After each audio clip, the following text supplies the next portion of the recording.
Saudaraku, banyak orang yang tidak faham bahwasanya memberi makan dan minum itu dalam Islam adalah salah satu cara untuk mendapatkan amal jariyah. Jadi banyak orang memikirkan amal jariyah itu hanya membangun bangunan, hanya membagikan Al-Quran sehingga dihafal. Intinya fisikal, bentuk materi saja atau material ya. Lebih ke masjid, lebih ke bangunan, lebih ke jalan, lebih ke sumur gitu kan. Padahal sebenarnya ada hal-hal lain yang bisa menjadi penyebab amal jariyah, di antaranya makanan dan minuman. Jadi hadis Nabi SAW yang sahih riwayat Imam Ahmad, ini rahasianya di hadis ini. Kata Nabi SAW, "Ma wudi'a ta'amun illa wada'allahu fihi barakah." Tidak ada makanan atau minuman yang dihidangkan untuk orang lain kecuali Allah, atau dihidangkan buat diri sendiri juga masuk sebenarnya, kecuali Allah jadikan bagian dari makanan dan minuman itu berkah. Maksudnya berkah apa? Kata para ulama, dia akan berada di tubuh orang yang mengkonsumsinya selama dia masih hidup. Jadi begini, orang tua kita semua, Bapak Ibu sekalian, orang tua kita seperti saya, orang tua saya misalnya, pada saat saya ceramah di masjid ini, saya mendapatkan pahala karena menyampaikan agama Allah, insya Allah, bila diikuti dengan keikhlasan. Semoga Allah ikhlaskan niat kita. Orang tua saya panen pahala saya. Kenapa Bapak Ibu sekalian? Karena saya tumbuh dari ASI ibu saya, dan saya tumbuh dari nafkah ayah saya. Makanan, minuman yang saya makan selama ini sehingga membantu pertumbuhan badan saya menjadi besar, dan akhirnya saya bisa hidup, maka itu menjadi amal jariyah. Makanya dalam hadis riwayat Imam Muslim, seorang sahabat bertanya, "Ya Rasulullah, ayyul islami khair?" Perbuatan apa dalam Islam yang khair? Khair ini yang baik sekali, pahalanya besar sekali, selain yang wajib, yang sunnah-sunnah aja nih. Nabi SAW tidak mengatakan perbanyaklah sholat sunnah. Kenapa? Sholat sunnah secara individual, puasa sunnah, zikir, ngaji, bukan. Karena orang ini mengatakan khair artinya yang banyak sekali pahalanya, banyak sekali manfaatnya, dan ringan, sunnah. Berarti orang lain bisa merasakan. Apa jawaban Nabi SAW? Tut'imut ta'am wa tusallimu ala man ta'rif wa man lam ta'rif. Engkau memberikan makan dan minum kepada orang yang kau kenal atau kau tidak kenal. Memberi makan umumnya. Dan engkau menyebarkan salam kepada orang muslim yang kau kenal atau kau tidak kenal. Tapi saksi bahasan kita potongan awal hadis ini, di mana Nabi SAW menjadikan amal yang paling baik, besar pahalanya dalam Islam ternyata memberi makan dan minum orang lain. Kok bisa? Bukankah dalam secara akal kita, kalau kita makan dan minum kan habis gitu kan? Ternyata yang dibuang oleh tubuh itu yang tidak dibutuhkan saja. Yang jadi, mohon maaf, air seni kita, air kencing dan buang air besar, jadi tinja itu yang tidak dibutuhkan oleh tubuh, tapi yang dibutuhkan diambil, diserap, gitu kan? Dia akan menjadi bagian daripada otot-otot, urat-urat yang memang membutuhkan pembaharuan, atau bahkan menjadi bagian daripada darah di tubuh kita dan seterusnya. Tubuh kita terdiri dari 75% air. Dan Allah SWT mengatakan dalam Al-Quran, "A'udzubillahi minasyaitonirrajim, wa ja'alna minal ma'i kulli syai' hayy." Kami jadikan dengan air itu segala itu bisa hidup. Dan memang seperti itu. Manusia bisa hidup dalam sebulan tidak makan, tapi manusia nggak bisa hidup kalau sebulan nggak minum. Bukan sebulan, seminggu nggak minum. Makanya para sahabat, beberapa riwayat menyebutkan seperti Abi Dzar radhiyallahu anhu, beliau mengatakan waktu beliau datang ke Mekah untuk mencari tahu berita tentang Nabi SAW, saking khawatirnya kalau beliau mengaku mau cari Nabi, karena semua orang yang datang dari luar Mekah mencari Nabi Muhammad SAW waktu zaman di Mekah itu digebukin atau dipukul. Dia dari suku Kifar, dia khawatir. Maka dia bilang, karena khawatir saya ditahu orang asing, saya juga kalau beli nanti retorika bahasa saya berbeda, maka saya minum air Zam-Zam.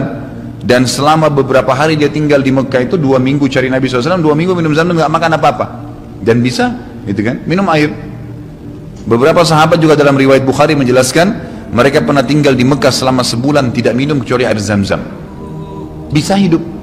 Apalagi memang Zam-Zam punya kelebihan. Zam-Zam itu kata Nabi SAW adalah makanan dan minuman yang menyehatkan dan mengenyangkan. Tapi intinya air, gitu kan, intinya air. Fungsi air banyak sekali, kan gitu. Tadi kalau kita masuk makanan dan minuman dulu, memberikan makan dan minum dalam Islam ini sangat besar pahalanya, sebagaimana saya jelaskan, dan termasuk amal jariah. Dalam Islam ada beberapa kegiatan yang kita disuruh untuk memberikan makan dan minum orang, seperti misalnya membuka puasakan orang lain dengan minum dan makan, dan dijanjikan pahala yang besar. Man fattara sha'iman kana lahu mithlu ajri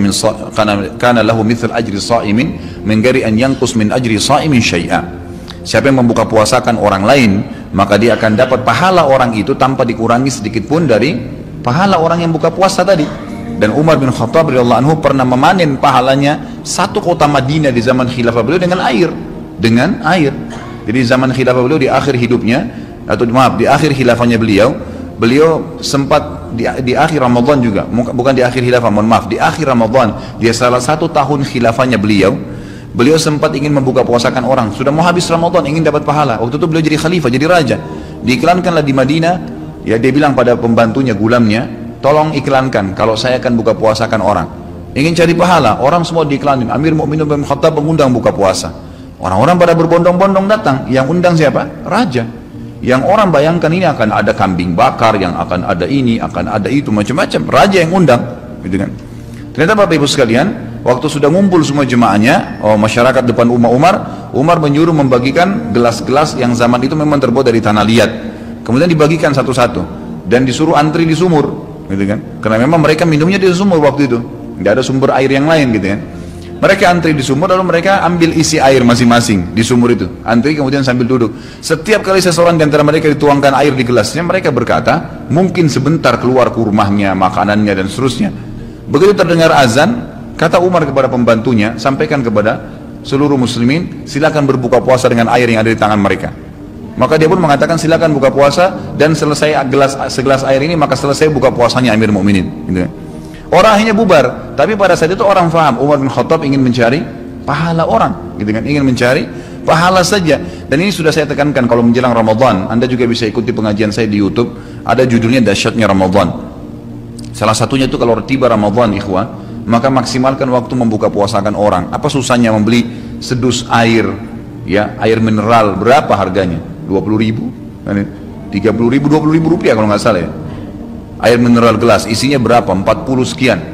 Baik, kalau kita bagiin di masjid, satu orang minum satu gelas, kita dapat 48 pahala orang buka puasa. Nah, itu luar biasa, hanya dengan 20.000 rupiah. Tapi anehnya banyak orang tidak mau amalkan, padahal itu termasuk selain amal jariah, dapat juga pahala buka puasakan orang lain. Nabi SAW dan juga merupakan ciri para nabi-nabi, mereka itu paling senang mengikram tamunya, dan beliau menjadikan sebagai sebuah prinsip dasar dari iman kepada Allah dan hari akhir, sebagaimana beliau bersabda dalam hadis Bukhari Muslim, man kana yu'minu billahi wal yawmil akhir falyukrim daifahu.